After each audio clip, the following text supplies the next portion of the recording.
ശ്രീലങ്കൻ തീരത്തോട് ചേർന്ന ഒരു ചക്രവാത ചുഴി നിലനിൽക്കുന്നതിനാൽ ഇന്നും നാളെയും കേരളത്തിൽ ഒറ്റപ്പെട്ട ഇടങ്ങളിൽ അതിശക്തമായ മഴയാണ് കേന്ദ്ര കാലാവസ്ഥാ വകുപ്പ് പ്രവചിക്കുന്നത്. ഇന്ന് 4 ജില്ലകളിൽ ഓറഞ്ച് അലർട്ട് പ്രഖ്യാപിച്ചിട്ടുണ്ട്. തിരുവനന്തപുരം, കൊല്ലം, പത്തനംതിട്ട, ഇടുക്കി ജില്ലകളിലാണ് കേന്ദ്ര കാലാവസ്ഥാ വകുപ്പ് ഓറഞ്ച് അലർട്ട് പ്രഖ്യാപിച്ചത്. തിങ്കളാഴ്ച വരെ സംസ്ഥാനത്ത് ഇടിമിന്നലോട് കൂടിയ മഴ ലഭിക്കാനാണ് സാധ്യത. കൂടാതെ മണിക്കൂറിൽ 40 കിലോമീറ്റർ വേഗത്തിൽ വീശിയേക്കാവുന്ന ശക്തമായ കാറ്റിനും സാധ്യതയുണ്ട്. ഇന്ന് 6 ജില്ലകളിൽ യെല്ലോ അലർട്ടും പ്രഖ്യാപിച്ചിട്ടുണ്ട്.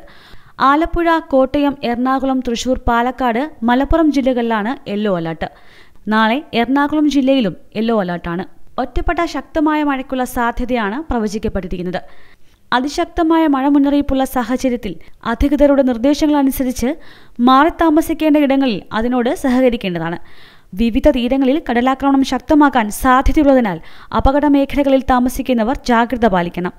ആവശ്യമായ ഘട്ടത്തിൽ മാറി താമസിക്കണം. അടച്ചുറപ്പില്ലാത്ത വീടുകളിൽ താമസിക്കുന്നവരും മേൽക്കൂര ശക്തമല്ലാത്ത വീടുകളിൽ താമസിക്കുന്നവരും വരും ദിവസങ്ങളിലെ മുന്നറിയിപ്പുകളുടെ അടിസ്ഥാനത്തിൽ സുരക്ഷയെ മുൻകരുതി മാറി താമസിക്കാൻ തയ്യാറാവേണ്ടതാണെന്നും നിർദ്ദേശം നൽകുന്നു. News desk C Malayalam news. പുതിയ വാർത്തകളും വിശേഷങ്ങളും ഇനി വിരൽ തുമ്പിൽ. എല്ലാ ഡിജിറ്റൽ പ്ലാറ്റ്ഫോമുകളിലും ഇപ്പോൾ സി മലയാളം ന്യൂസ് ലഭ്യം.